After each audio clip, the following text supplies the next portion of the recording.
Welcome everyone. Thanks for coming to this. This is the Wildlife Management Study Group meeting. Before we do introductions, I'm going to give just a brief history of how this group came together and what the purpose of the group is. Back in March, the city attorney on behalf of Chief Zabolski had submitted a request to repeal the ordinance regarding the Wildlife Management Program. The city did not repeal the ordinance. The commission did not. They directed a public hearing. A public hearing took place. 10 people attended it and spoke. 9 of those attendees spoke in favor of the program, 1 spoke against the program. It was also opened up for emails to come in. 23 emails were received in favor of the program, 4 emails were received opposing the program. June 28th, a motion by Chief Zabolski to the City Commission was that the Fargo Police Department create a study group including the Fargo Parks and North Dakota Game and Fish to further discuss the issues and recommend potential programmatic options and oversight. So that's the purpose of this. We have also expanded the group to include an individual who's hunted in the program since its inception and also our safety and ethics instructor for the program. So with that, as I mentioned, I'm Lieutenant Matt Sanders with the Fargo Police Department. I've been the administrator of the program for about the last 8 years, and we'll continue introductions starting at my left. I'm Captain Chris Helmick of the Investigations Units. I'm Brian Zastapel, and I'm a participant in the program. I'm Dave Beets. I'm the Parks Director for the Fargo Park District. Paul Spurl, I'm with North Dakota Bull Hunters Association. I'm Doug Lear, Outreach Biologist for West Fargo area. I'm Jeb Williams, I'm Wildlife Division Chief with the Game and Fish Department in Bismarck. Okay. And before we get on to the agenda items, just a reminder to anyone in the audience that you're not allowed to ask questions during this process. And now we will proceed. Topic number 1 is should the program continue and why? And I just want everyone to be aware that all the individuals on this panel, with the exception of myself and Captain Helmick, are here voluntarily. They are not obligated to answer any of the questions that are presented to them. They may feel that it's not in their area of responsibility to answer some of them, so that may take place and that is perfectly fine. Prior to answering the question of should the program continue and why, I'm just going to give a brief overview of the program. It's been in place since 2006, archery only, antlerless deer only. Turkey hunting was added in 2013. 45 participants are authorized each year with 90 tags for deer, antlerless deer, and 45 turkey tags. Regulations for the program are governed by city ordinance, the governor's proclamation, and the North Dakota Century Code. Since the start of the program, we've had 352 antlerless deer harvests, which is an average of 23 per year, and we've had 9 turkey harvests, which is an average of 1 per year. There's been no reported injuries, no reported property damage. We've had 1 complaint of a deer dying in an open area that was visible to the public. That is not a violation of city ordinance. 1 complaint of an individual discovering an arrow after stepping on it. They were not injured. 1 request for more signage. We did go out and place more signs to identify people where the hunting areas were. And then an off and on baiting complaint. However, every baiting complaint that's been investigated was not found to be in violation of city ordinance, which requires at least 1/2 cubic foot of bait present. So with that, I would like to get opinions from each of the panel members on whether or not they should think the program should continue and why. Brian, if you'll go first. Thank you. Yeah, I feel the program should continue. It is a management program, and which obviously means deer will always exist in the Fargo Red River corridor, just due to the fluid nature back and forth across the river. And it's, again, the numbers taken in the hunts in the past have shown that it is worthwhile. I believe you said 350 some deer taken. So definitely feel it's worthwhile. And again, the track record of a lack of complaints from citizens or the general public warrant the program continuing also in some way, shape, or form, in my opinion. Thank you, Brian. Dave?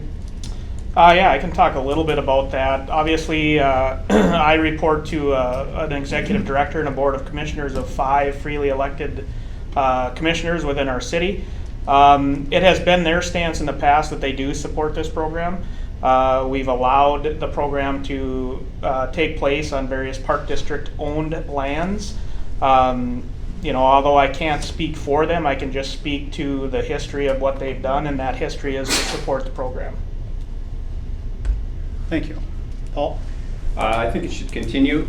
The parameters set forth at the inception have been fulfilled almost perfectly, with 0 injuries, very, very few complaints, and the continued harvest of average of 23 deer a year, total of 352.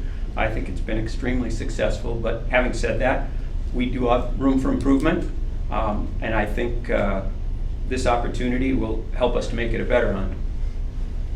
Thank you.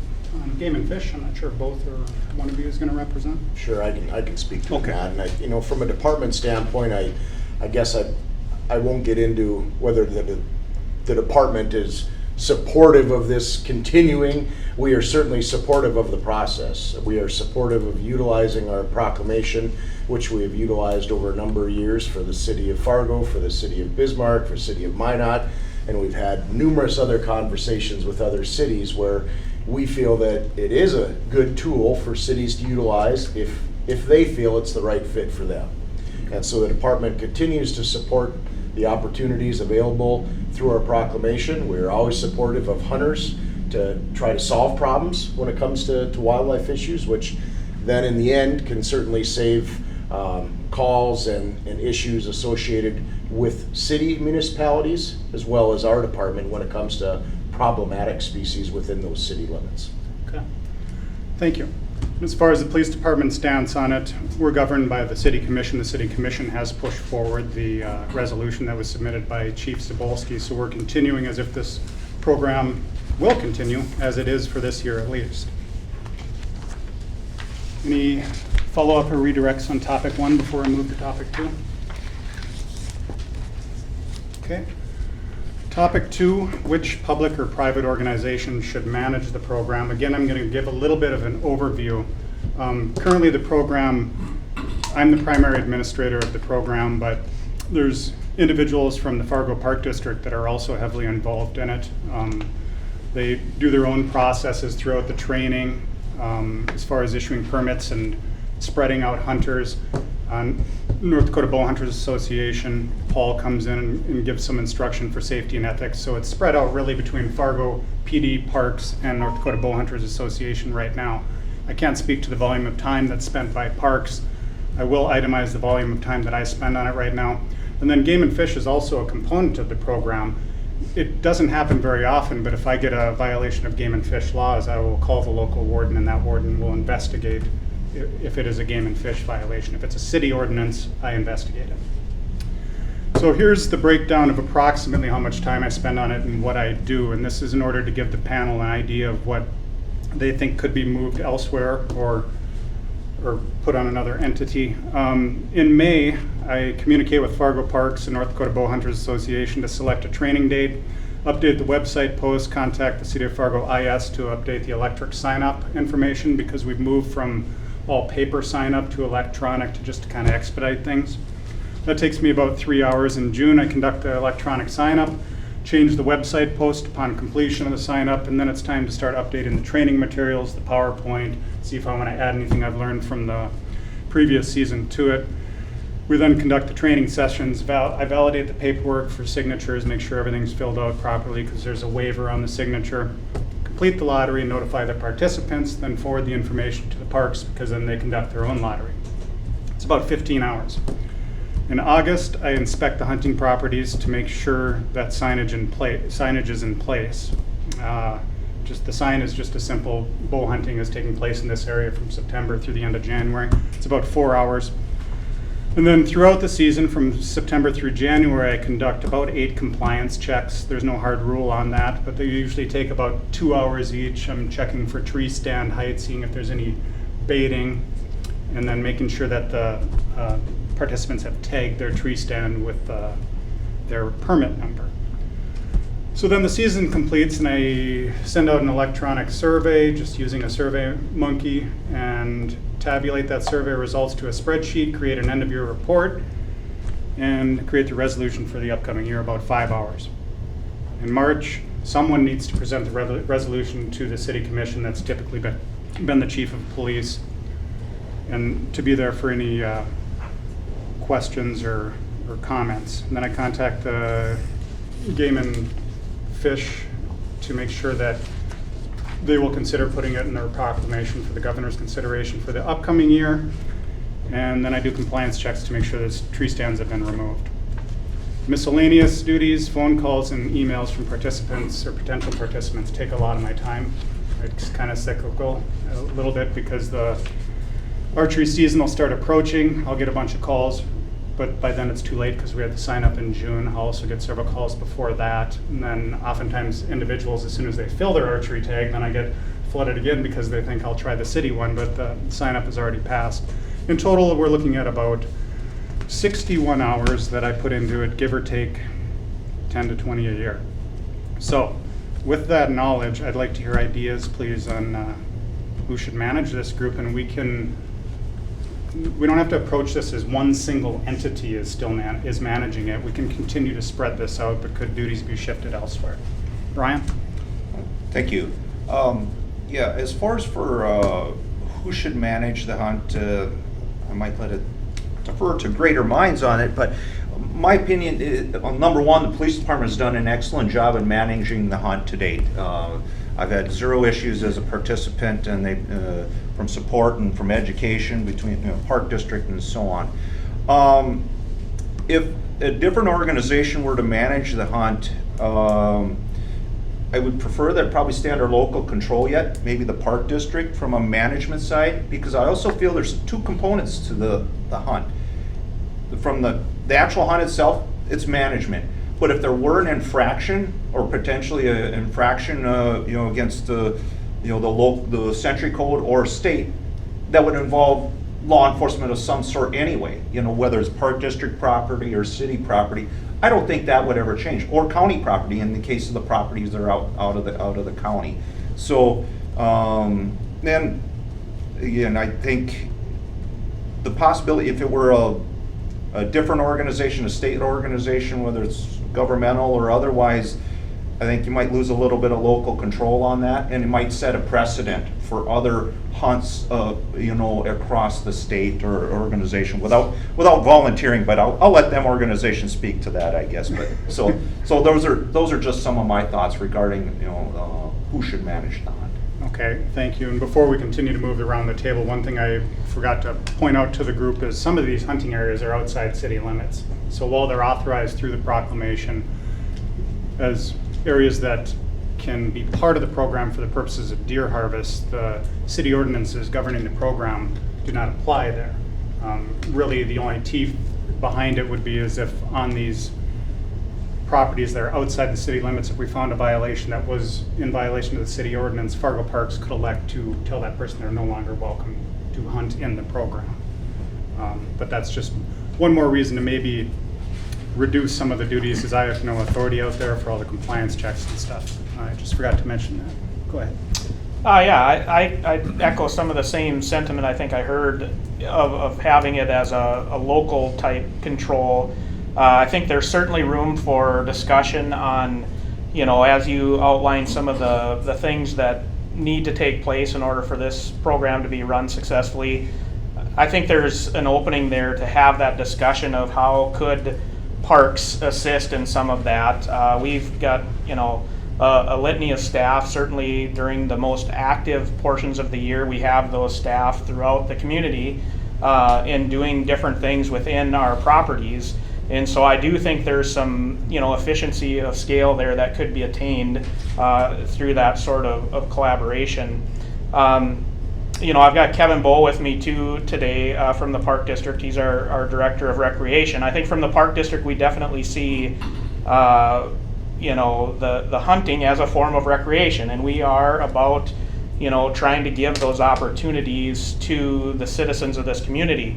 So with that, I do think that there's an opportunity there. I think the program's been run well in the past.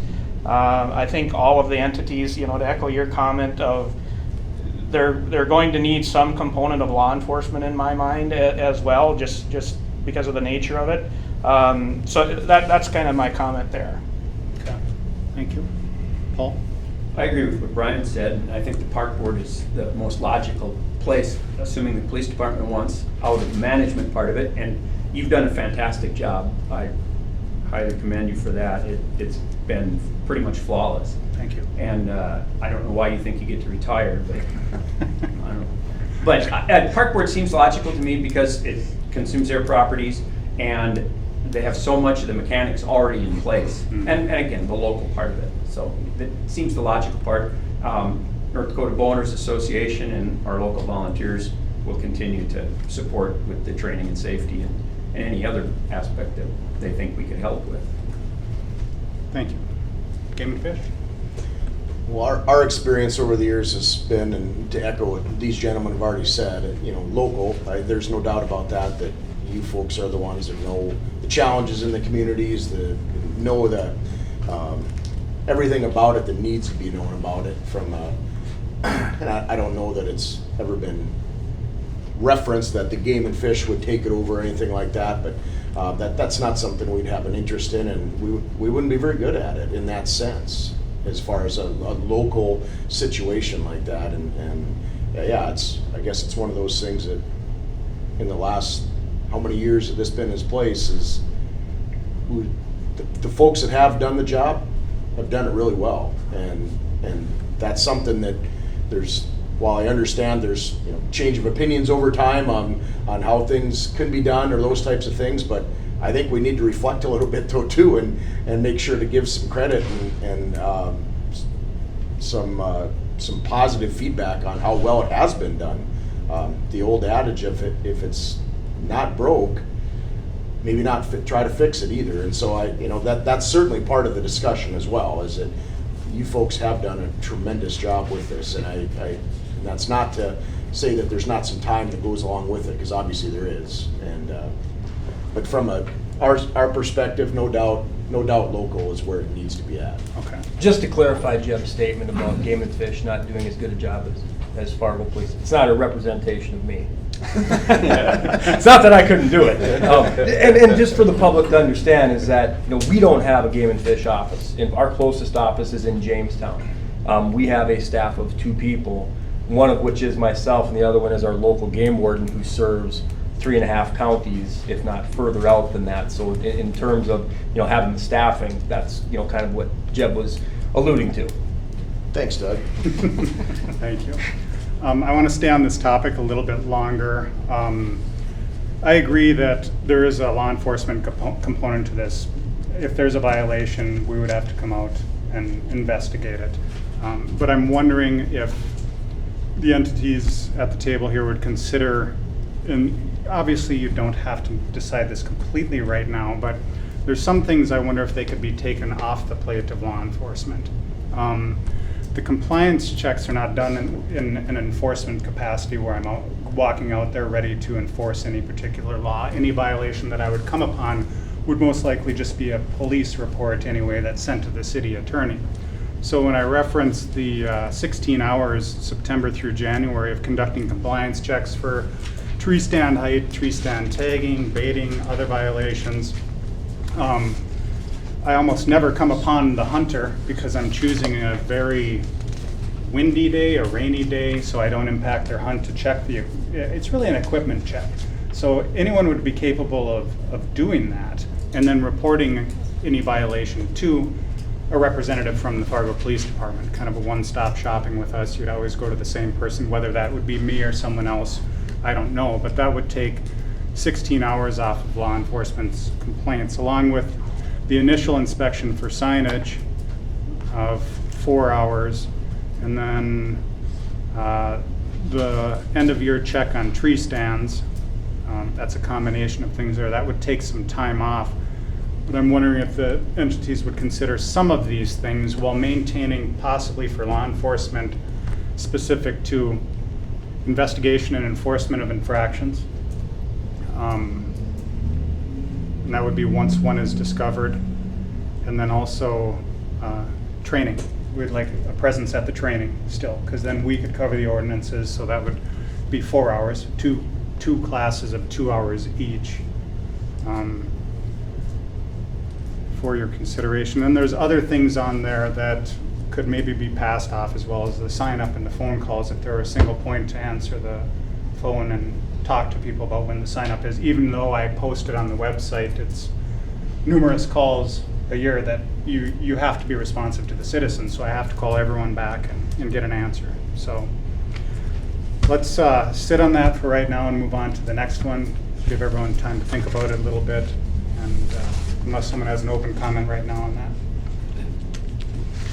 Matt, one of the comments I would have on that, and I guess this is just more of a question to you, and not being as familiar with Fargo as I am with the Bismarck one, but is it a pretty competitive process every year for the individuals participating in it as far as receiving the city permit? And I say that because in Bismarck it's extremely competitive.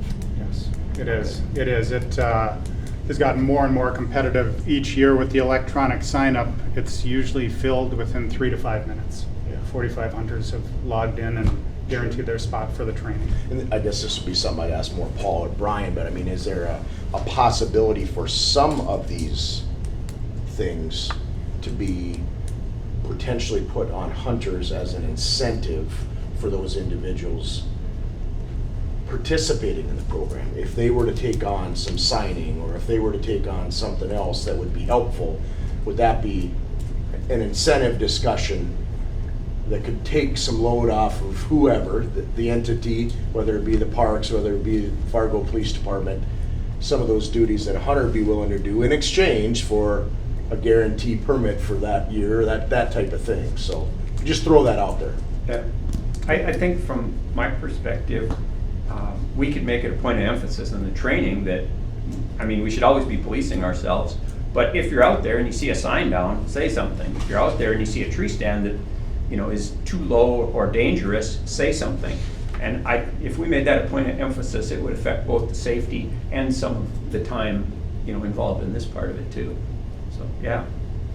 Yeah, and to dovetail with that, I think, in the comment there of, instead of having, let's say an individual's email address, there could be let's say a wildlife management at cityofargo.com, being I'm a technology person, that can be forwarded to some person or other group of people behind the scenes or whatever. So in that vein, whether it's an infraction or like you say, just general maintenance or potential safety issue, that could be sent to there and then maybe distributed amongst but definitely an opportunity. If we're taking a look at the program and looking at fine tuning it, this would be the time to do something like, take a look at everything, I guess, Anything else on that for now? I'm going to circle back to it, and I understand we will not be able to ultimately define who's doing what today. There's no question about that, but with open ideas of where we can go with it and who can take on what duties, we'll come back for some more comments on that. Topic 3, what steps can be taken to improve safety? I think I should go over the current, or highlight the current ordinances regarding safety so that I can give the panel an opportunity to know what is in place already, what could be changed, etc. The training takes place where an individual has to be at a class where they receive safety and ethics training from Paul, and then I go over the ordinances, and Fargo Parks goes over their land boundaries and some of their rules regarding parking.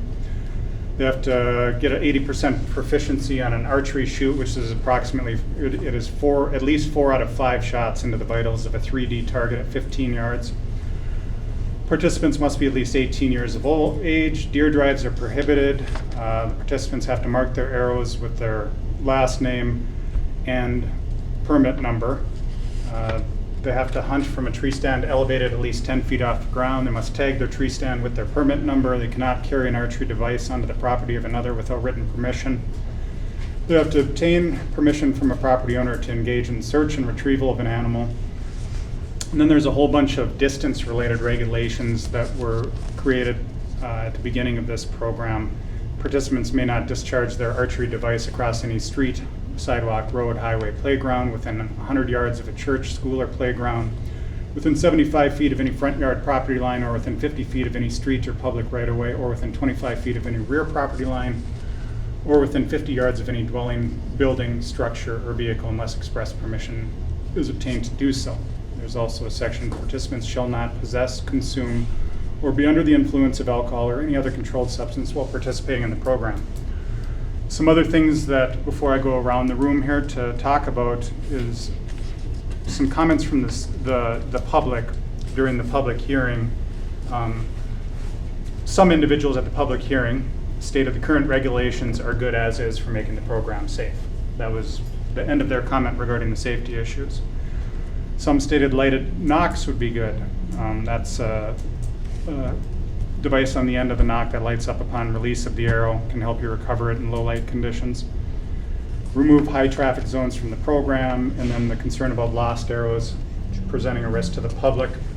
And then one I'm going to add to the list that's not on your agenda or your expanded agenda is tree stand removal. I received an email from a citizen, so did Doug, he was on the email as well, about regulating tree stand removal. We currently have it in place where we tell people to remove their tree stand.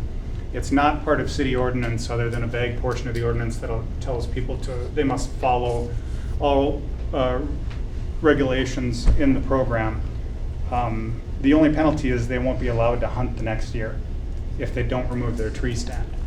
There are tree stands out there, I know this from years ago, prior to us even starting to tag our tree stands, which was 5 years ago. We started to make people tag them. This citizen who emailed said that's a concern that they leave them up all year round because, well, it's unsightly, and also in the opinion of this individual, the kids may find it, climb it, fall. I concur with that assessment that we should find a way to get the tree stands removed. So on the table is anything regarding safety. Brian? Thank you. A couple of components. As far as for the safety to the hunters, I'm an advocate for utilizing this full body safety harness, although this seems to be common sense. I have no problem in codifying that and putting that in the code, just from the fact of if for some reason there were ever an safety incident with a hunter falling out of a tree or whatever. This program is near and dear to my heart, and I don't, to minimize the risk of any potential negative publicity that might be associated with that, I think that's something that could be done. Also, at the time when the program was conceived back in '06, that comfortable harnesses and stuff really didn't exist, and frankly, they weren't even as safe as they are today. So, from a hunter safety, I'd be an advocate for including that in as a regulation to increase the safety to the public. I'll concur with Matt on the taking tree stands down. Not only from a safety perspective, I think Park District, just from a these are shared use properties. When we're hunters are done with it, we're not hunting in February through August. These are multi-use properties. There's no reason for that stuff to be out there, and if somebody is trying to reuse them, frankly, there is a safety issue with that too, because components degrade over time and things of that sort. I'm supportive of using lighted knocks, also making that a requirement, just from the ability to recover, enhances potentially to recover your arrows, again because the knock is lit after you release. I think we'd have less missing arrows on a miss or when a deer runs off. So as far as, I think that's pretty much it. As far as for the general public and out on the lands that they're multi-use, I think archery as a sport is inherently safe. Again, the regulations of the program, the way archery functions, it's a close contact activity. There's not an issue to the general public as a hunter and having the citizens walk through, and it's actually expected.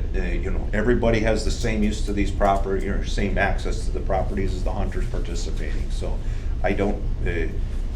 A longtime participant, had many encounters, and every single one of them has been positive. If they do notice you, frankly, most of the time they don't. So, thank you. Yeah, I think an operative word for us is the multi-use. So I appreciate that in your description of safety, and a lot of the parameters that are in place, the park district had influence in initially of making sure that they're, not too close to other folks that are out there recreating.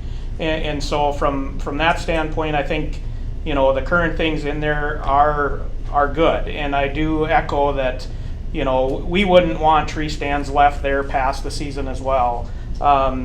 Just for the multitude of reasons that were mentioned, and we already have an ordinance that we don't allow citizens to leave things on our property for prolonged periods of time, whether that's a piece of playground equipment or a fire ring or anything of that nature. So from that standpoint, we would be in supportive of somehow finding a way to increase the teeth maybe of people that do choose to leave their property there.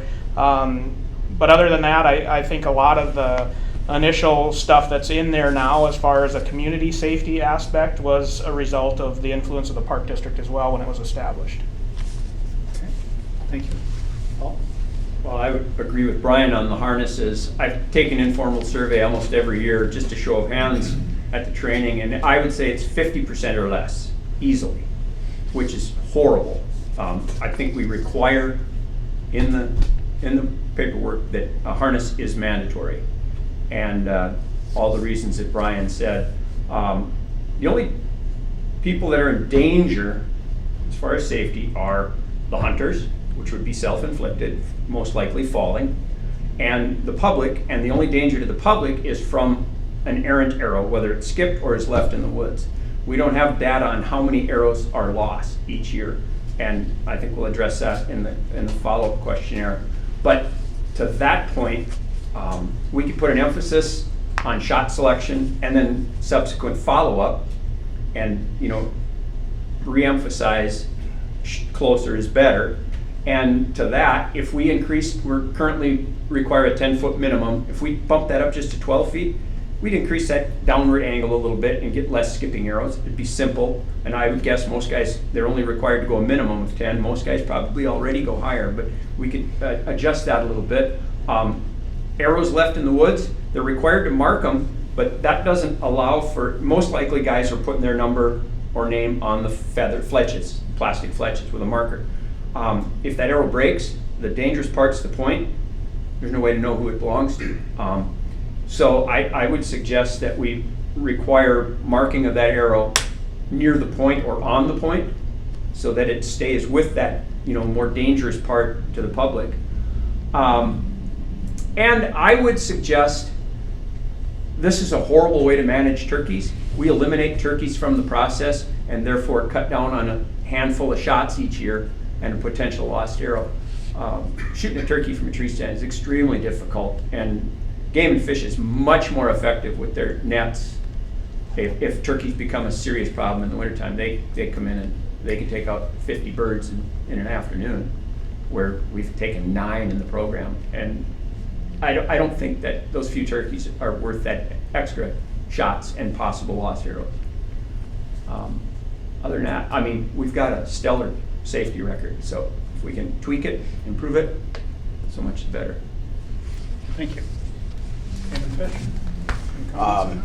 Yeah, I guess I would just echo in the number of years this has been going on. Obviously, somebody's been doing something right, whether the regulations have been in place by the city of Fargo, and the hunters themselves have obviously been very responsible in their actions. So it appears that, again, there's been very few issues over the years, but I guess, like we've said, it doesn't mean that there can't be an extra level of improvement associated with this. So yeah, I mean, we're on board to whatever folks think that there are some necessary needs, and from a safety perspective from the hunters, the harness is no doubt, they're getting some equipment out there that's very user friendly, and that aspect of it, and any time a person can find additional arrows with lighted nocks certainly help that. And if that is a concern, a safety concern out there, that there certainly is one way to help improve that.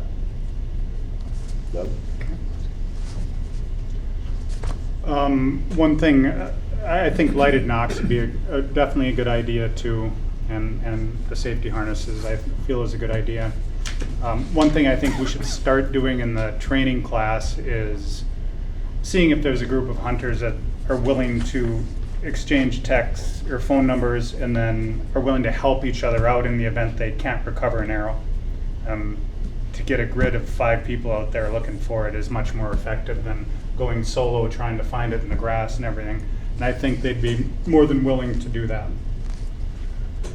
Any more comments on safety before we move on? Yeah, a couple things, Matt. Yes, sir. Okay, so a couple things that I think that we'd also recommend is an annual review of any mishaps or enforcement issues, or taking a look at the zones that were used and using GIS or information from MetroCog on recreational trail usage, just to ensure that, you know, we're keeping tabs on those zones, so that if you know, for whatever reason there's increased usage or increased population in a certain zone, that, you know, we're looking at that and it can make some changes if necessary. A couple questions I had, I'm being the newcomer to this program, is are there any requirements of the hunters tagging their stands, so we know whose stand is where in case there's a violation, or is that just typically done by the hunters? Yes, they are told they're required to tag the stand, but it's not an infraction if they fail to do so. It's they're prohibited from participating in the upcoming year if we determine who it is, and yeah, that's the requirement. And just again, another question that maybe I should know the answer to, but I don't, is if a participant did use alcohol and was caught, do we have an ordinance that would cover that? Yes, that falls as an infraction within the Wildlife Management Code. Okay. Yep. Okay. And that's mere possession while hunting as well. They don't have to necessarily be under the influence. If they have alcohol with them, it's an infraction. Got it. Okay. That's it. Thank you. Anything else on safety? And we can always go back to any of these agenda items if someone thinks of something throughout the meeting here. All right. Topic 4, what steps can be taken to increase harvest rates without impacting safety?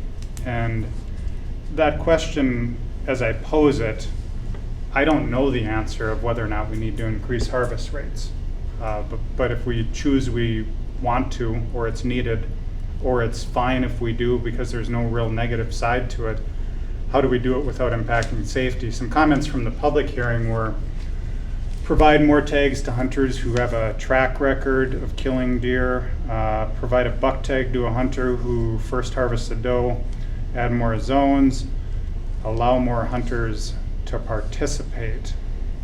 One thing, I had placed a really late call into my licensing contact at Game and Fish because I did not know if we exhausted all of our 90 deer tags every year, and I don't expect you to know. I didn't prepare you to answer that question, but from memory, it seems to me every time we're rolling into December and someone's wanting to get a extra tag because after October 31st they can get the remaining any tags that haven't been taken yet of the 90, first come, first served. There's some left. I'll call to the Game and Fish and there'll be a handful left, so I don't think we're usually exhausting them by December. So I don't know the answer to that, and I don't know if you guys do, but I did not prepare you for that, and I apologize for that question. So what can we do to increase harvest rates without impacting safety? Ryan? Thank you.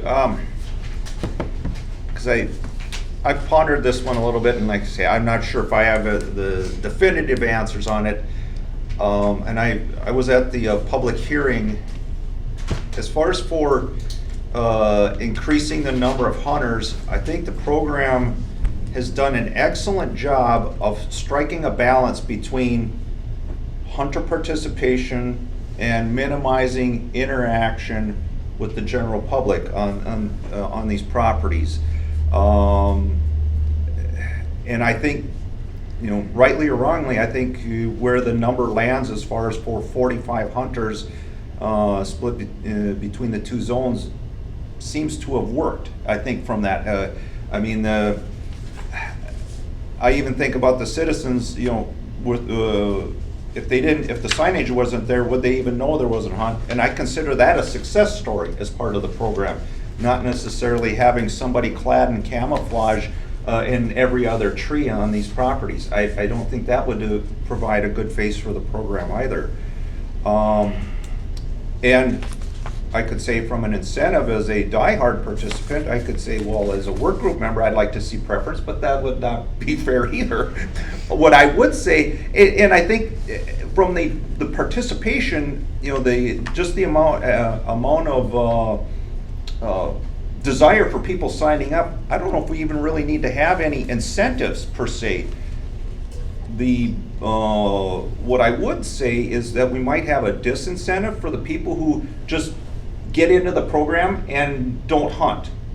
And what I would say to that is, frankly, if you haven't succeeded in killing a deer in a 2-year, let's say you're 2 years in a row, you go on a hiatus for a couple of years.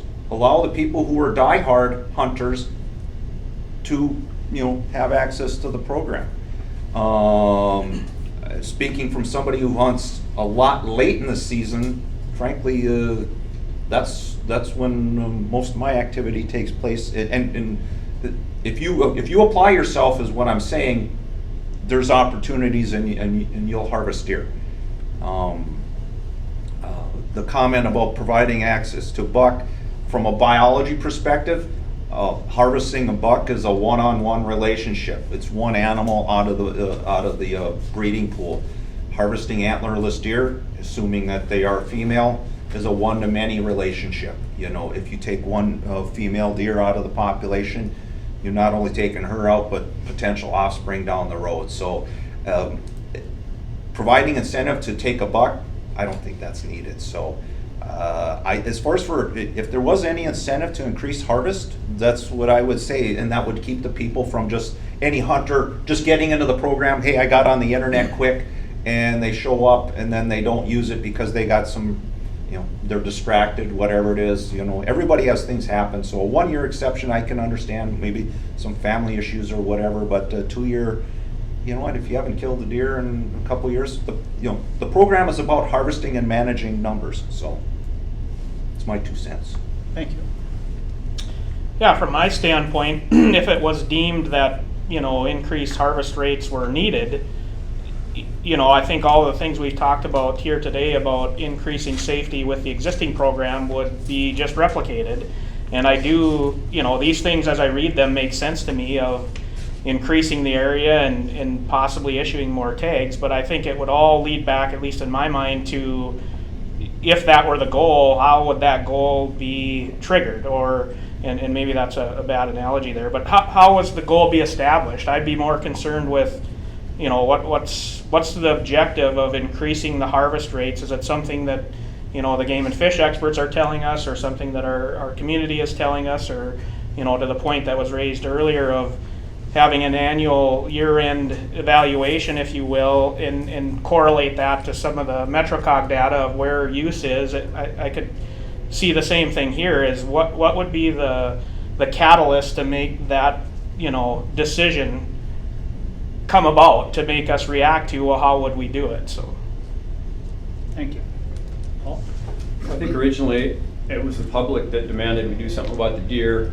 Damage to ornamental landscaping and car deer incidents. Whitetails are prolific breeders. They can recover quickly. So I don't think we could ever over-harvest the deer, and that would be self-limiting. Once we take off too many, it would become more difficult and we would kill less. But so I don't think we need to worry about taking too many. In order to get more, experience counts, and there are some experienced hunters in this program that have been very good at successfully taking out does. And if they can't get in because of the competition, if we could somehow incentivize the most successful, by giving them a step up the following year, I think that would be a good idea. I would also be against any possible buck tags. Then you get the situation where you got a doe coming with a buck behind it. You pass up the doe to try to shoot the buck, assuming you reached the incentive point. Well, there's a doe that you could have had a shot at that you didn't get a shot at because you were waiting for the buck. And bucks just provide that little bit of competition maybe, or incentive to wait that goes against the goal of the program. One other thing I thought of is that we've had hunters that have taken 4 or 5 deer in a single season. And we had a couple of brothers that between the two of them took 10 deer one year, and that's awesome. They should get to hunt way more often. But for some people, I'm sure they get that first license, maybe even the second, and then they might be really good at it and have the time, but they're disincentivized. Okay, it's another $30 for the next license. Then I gotta get the meat processed. Maybe we could come up with some kind of funding mechanism that say after their 3rd tag is filled, we can have a fund, wherever that may originate, to purchase their next license if they want to keep going, but that's the reason they don't. Or set up a process to donate the meat. If they want to continue hunting, want to help control the deer, but have no need for the meat, so they say, oh, I don't need the meat, I'll quit. If we can give them an avenue to donate this meat and maybe have a fund, again, source unknown, to process that meat, there's plenty of need for it in the community, and I think that would be a plus for the program as well. Thank you. So the department's certainly open and willing to looking at restructuring of the number of licenses and individuals allowed, or the timing of when they're allowed to receive those licenses or additional licenses.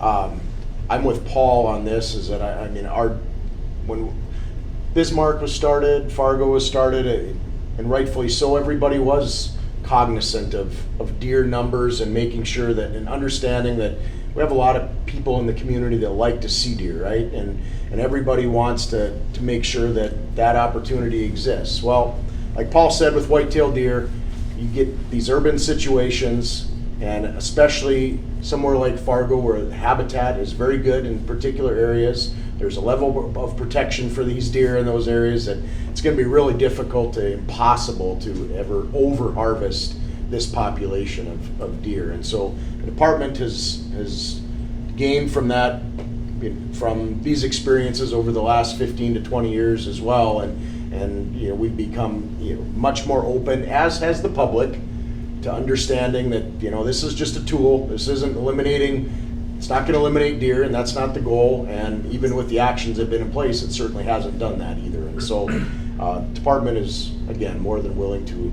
look at any adjustments that the city would be interested in discussing those with, to put in our proclamation. Thank you.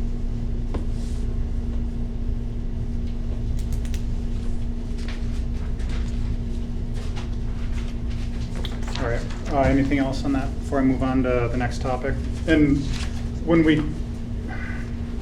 anyone know how long we've been going right now? I don't want to try to break at some point. 50 minutes. 50 minutes? Yeah. Okay, we'll continue on a little bit longer here. We are not going to come out with a recommendation on each of these. I mean, some of these are long-term things that need to be studied a little bit more. Some of the safety things we'll be able to come up with a recommendation, but that's fine that we leave that topic where it is, and we can talk about it another time. Not as this group once we've reorganized responsibilities. What questions should be added to the end-of-year hunter survey to help analyze the effectiveness and safety of the program in the upcoming years? And this is kind of a think forward moment. This will be another evolving thing for the program. But the goal is to try to not get caught in a position where I never thought about asking that question, like I kind of am now. I never thought of asking how many arrows were not recovered. We have the data on how many shots did you take, how many did you hit and not recover, how many did you hit and recover the deer. But when it comes down to the math, it gives us nothing conclusive on how many arrows are out there, which could have some relevance at some point in time. So each of you in your respective positions might have an idea of a question that could help you down the road for an anticipated question. Maybe it's harvest rates or anything. So, Brian, you think of any questions that we should get on the end of your survey? No, that one pretty much, that one, you stole my thunder a little bit on that one. That was one that I see as should be required. So if you shot and missed, did you retrieve your arrow? Whether it was intact or not, you know, and frankly, if the arrow's broken, did you retrieve the broadhead? You know, maybe as a dovetail to that. Because let's be honest, from a safety perspective, that's the business end of the arrow. And that's what we would, you know, would be most important, I think, from data. Whether, you know, if that data ever needed to be extrapolated in the future. That's one very simple question, I think, that should be added. Dave? I agree to that too. I think, you know, thinking about all the different people that use our parks and facilities, and definitely as safety is a highlight of this whole, you know, program, I think that's probably the one that would garner the most appreciation from a lot of us, is knowing that, you know, there isn't an arrow out there that somebody's going to come across inadvertently or step on or injure themselves, you know. So I honestly think that that's one that we would support, definitely knowing the answer to. Okay. Thank you. Paul? Well, how many arrows did you lose is number one. We don't have that data, and that's important. Another one that could be on there is, did you remove your stand in a timely manner? Then you would, if they answer it, which they have to, because if they don't answer the surveys, they don't get to participate. So unless they're willing to lie, and which is easily followed up, did you remove all your stands from the woods? Could be on there, and that would eliminate a lot of that follow-up on foot to go see what's left. And then one other question would be, any issues, personal issues with safety? Did you find the harness restrictive in any way? Did you have any issues with tree steps or, you know, climbing mechanisms in whatever way they go up and down? Just to get an idea of, you know, if they're thinking about it on the survey, maybe they'll think about it before the next time they go, you know, to improve their own personal safety, which, as far as safety, is probably self-injury is going to be the number one cause, because everything else is, the chances are so remote of a stray arrow striking someone. It's virtually, I mean, I can't even imagine a scenario where that happens. So, you know, personal responsibility could be incorporated into the survey.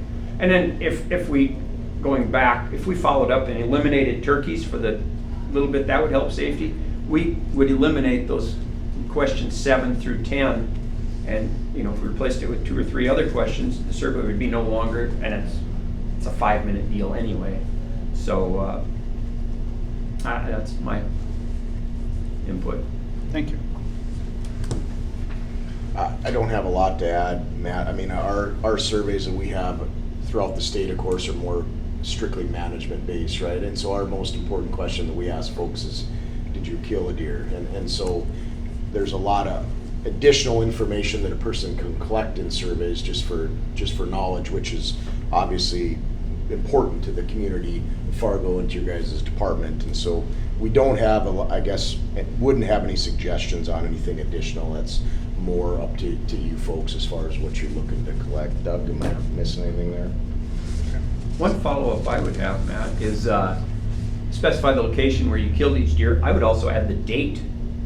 We might be able to get some input on when they're being successful based on how many days they're hunting. Thank you. Any other follow-up on that one, sir? Okay. We're going to take about a 5-minute break or so, and then we'll come back and maybe redirect on a topic or two and then wrap things up. So, last item is open discussion before we maybe go back to any topics that anyone wants to revisit. So, starting with open discussion, Captain, do you have any? Yeah, what I'd like to do is just get input from the committee members about alternatives to the hunt.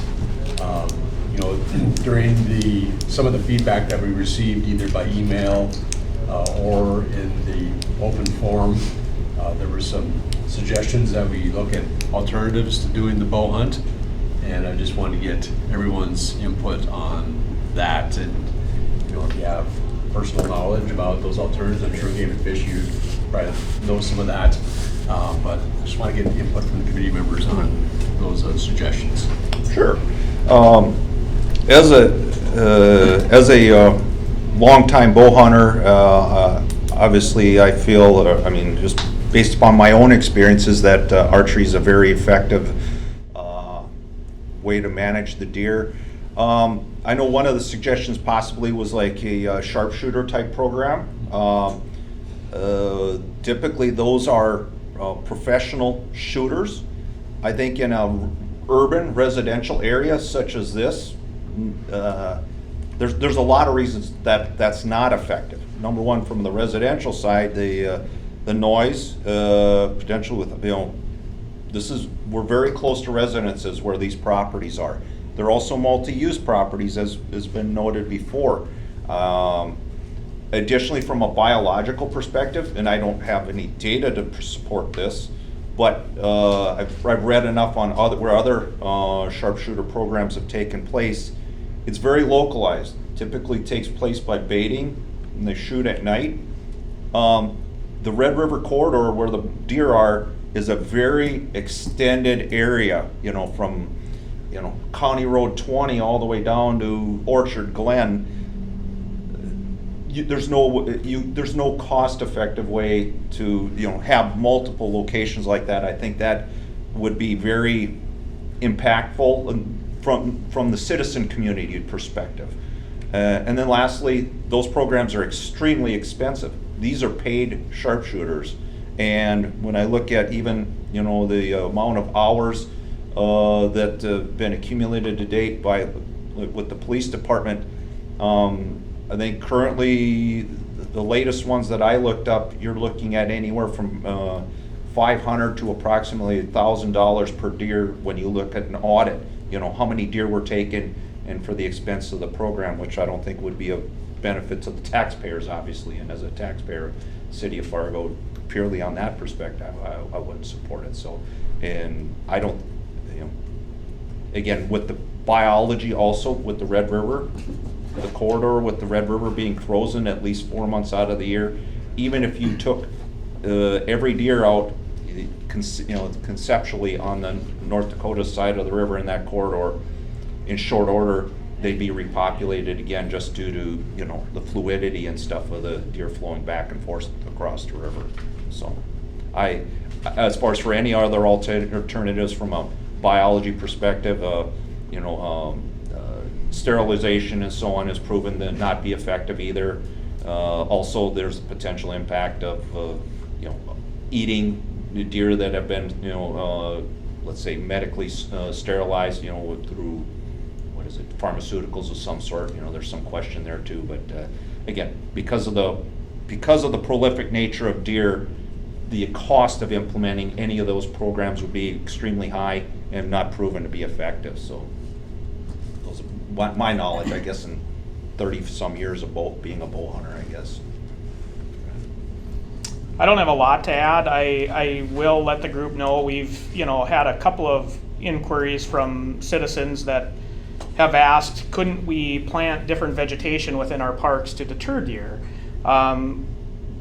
I work with a great group of experts, and our forester has dug into this a little bit and looked at, we have certain goals of different diversity we want to see within our urban forest, and from what I'm told, and the game and fish experts are here, they could probably answer this better than I could, but there isn't a lot of things that a white-tailed deer will not eat that will survive in our general area. So I just wanted to let the group know that we have responded to a couple of citizens that had asked, is there a way that the park district could just plant different trees and shrubs and things that would deter deer from our properties, which might be counterintuitive to what I believe why the program started, was to not have deer go into private citizens' properties and consume some of theirs, in addition to the vehicular accidents we've discussed earlier.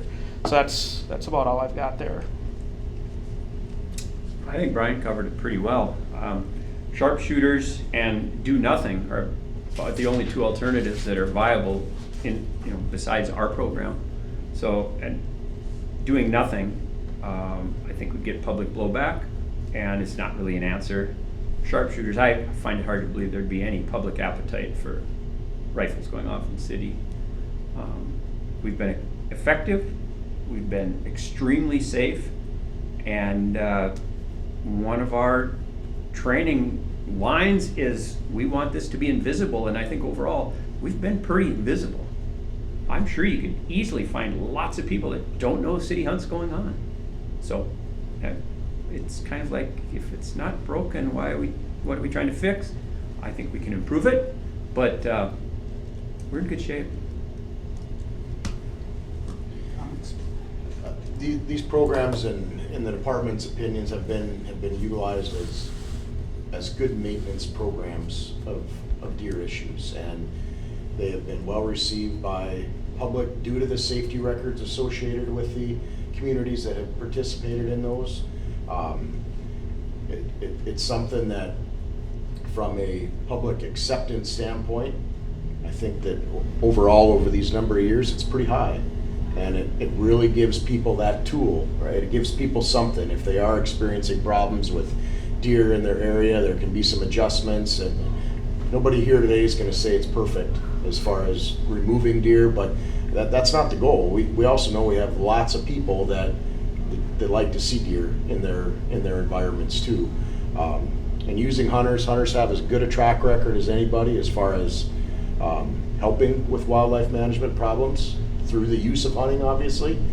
We're passing on a very high cultural experience in North Dakota that's deeply valued by many people. You're taking that home to your freezer and putting in about as high protein product as you can possibly have out there. And so there's many tools and many educational lessons that go along with that contribute then to being good citizens and wanting to stay in our state, and hunting has a way to do that to people. And so I think what has been done is really provided just a lot of opportunity, a lot of education at very little expense, very little harm to the public. And I think there's a lot of years of data to show that. Thank you. Nothing else, Captain? Not on that. Okay. Any other open discussion items for you, sir? Well, just to circle back to the survey questions, I think, and I just wanted the group's input on this as well, that, any thoughts on including a question about interaction with the public while they're out on the hunt? Because again, I don't know if that's good data that we have access to. We've heard some anecdotal stuff from some of the email feedback that we received of people saying, hey, I ran across a hunter last winter or whatever, and for the most part, those were positive interactions. But I'm just curious about, do we ask the hunters if they had any interactions and try to get a count on how many people they're seeing, just to, again, get a better idea of how much close contact is actually occurring in these areas, which maybe would help us gauge safety going forward as well. And again, like Paul had mentioned before, and I don't think this is going to be a motivation for any of the hunters, but there is always that potential of them not being honest about it. But what's the point? Right. There's no motivation to not be honest with it. The other question I thought, again, just for discussion, is, do we ask the hunters if, kind of along that same line, is, did you have any near misses? Was there any safety situations that came up while you were out on the hunt? And again, hoping that the hunters would disclose that, but just to get a better feel for, are we having things going on out in the field that we just don't know unless the hunters tell us? And again, just want some discussion on those two questions.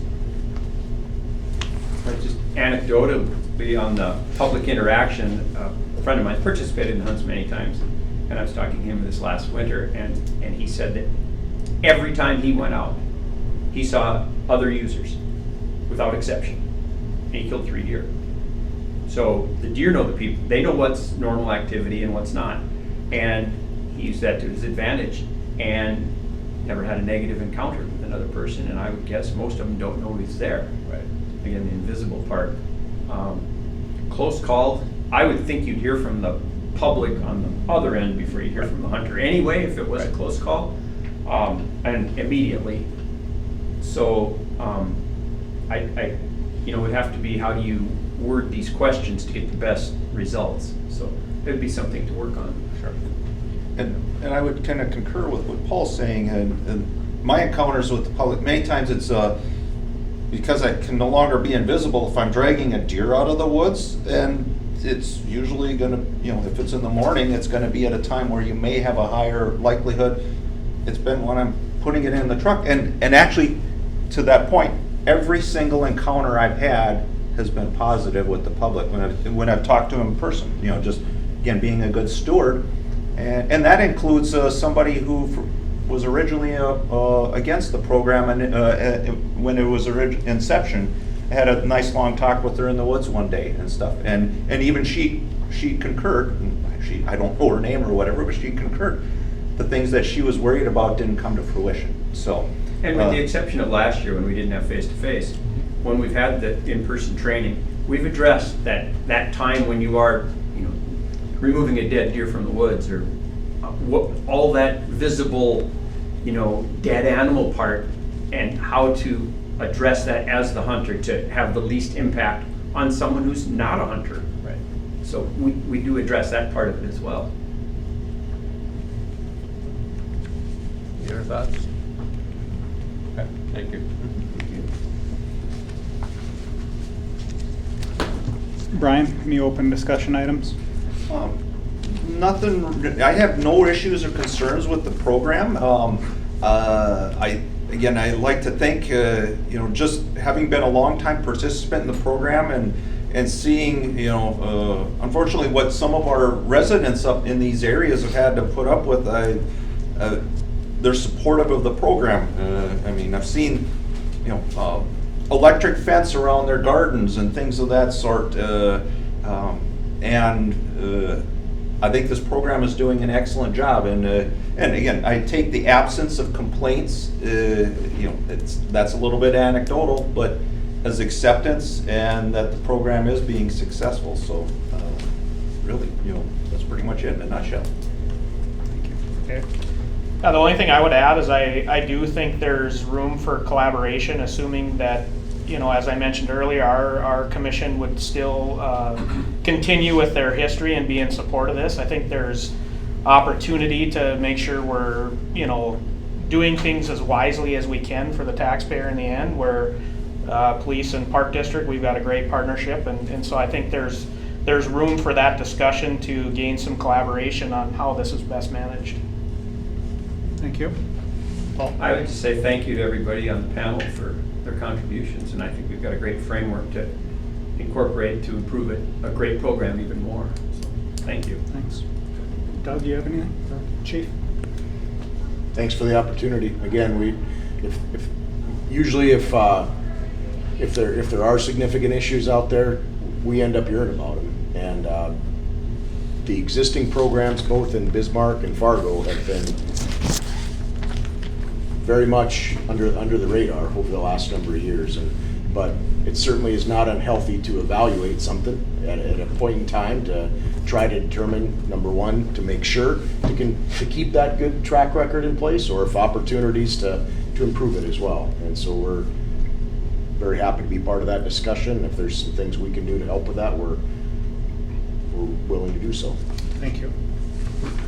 All right, well, to close this out, I'm just going to kind of touch on each of the topics, and just everyone needs to keep in mind, including those viewing, that we're not deciding anything here today. We're going to make a recommendation that ultimately gets decided on by the city commission, and or the park commission could decide on some of these factors as well. But I want to just clarify a couple of the recommendations that may go forward, and it'll be finalized after I review the minutes and everything. But in the first topic, should the program continue and why, I'm going to say that the panel here is going to recommend that the program does continue. Anyone opposed to that? Okay. Topic number 2, which public or private organization should manage the program? What I'm hearing from Parks and from North Dakota Bow Hunters Association, and possibly we could explore Hunter Volunteers, is that these entities are willing to explore taking some of these items off of law enforcement's plate those items will not be decided at this meeting. It involves more people than those of us just sitting here. But am I correct in that assessment? Okay. Thank you. Safety. I wanted to specify one thing and get everyone's opinion a little more locked down on eliminating turkey. I had never thought of it from the standpoint Paul explained it of, all right, harvest rate's so low, that's just a possibility for another arrow to be out there. I always kind of thought of it as, what if we have a turkey population explosion, at least the opportunities there. But I think we've probably had turkey explosions in those areas during the last 9 years, and we're not getting them. So I am in favor of eliminating turkey. Is anyone opposed to that? No? It'll save me $15. All right. Do you guys want to weigh in on that concept or leave that up to us? You know, not particularly. I mean, I will just, you know, being Paul volunteered us for a lot of netting opportunities with turkeys, and it is something that the department has done, and it is something that we do still occasionally do, but it does get challenging, and it's also not a perfect system. You at times have to have the weather. We of course try to do it in the winter time, and so to where you can get those birds into a food source, and then do the netting and remove them. And so it works, but it's also, you know, it takes a lot of time and takes a lot of manpower, and sometimes it doesn't work just because of those factors that go into that. So it is a tool that the department works, and we would, you know, certainly never not try to assist the city in that endeavor with that. But it's not sometimes the magic solution that a person's looking for right away either. So. Okay. But with the limited number of turkeys, and we deal with the situation in Bismarck too, that do get harvested associated with the urban opportunities, there certainly isn't a lot being taken there to, you know, if there are some potential safety measures that could be improved by removing turkeys, that's understandable. Thank you. I propose that we recommend as a group that tree stand removal becomes part of the city ordinance. I'll lump these together. If someone disagrees with them, please speak up. Tree stand removal becomes part of the city ordinance. We can designate a specific time. Lighted knocks would become part of city ordinance. That'll have to be defined. Everything would have to be run through the city attorney. Raising it from 10-foot to 12-foot stands. And I also like the use of harnesses and mark the front and back of the arrow. Is anyone opposed to any one of those, or should I go through them one by one? I thought they were all good ideas. Any comments on any of those? Okay. So that will be safety recommendations. Then also, as the captain recommended, some type of annual review of the safety in areas open for hunting. And this will kind of go in hand with whatever survey questions we decide to develop over the future of the program. And then, you know, topics, we're not obligated to come up with a recommendation on these agenda items. It's just that we come up with a recommendation on any programmatic changes. So I don't have any follow-up questions on topics 4 and 5. With that, Captain, anything I'm missing or you want to comment on? No, but just thanks to everyone for your input, and it's good to hear from the experts who are using the program or who know about wildlife and managing wildlife, and we appreciate everyone taking time today to come in and give your input. Yes, thank you all very much. I appreciate it. Thank you.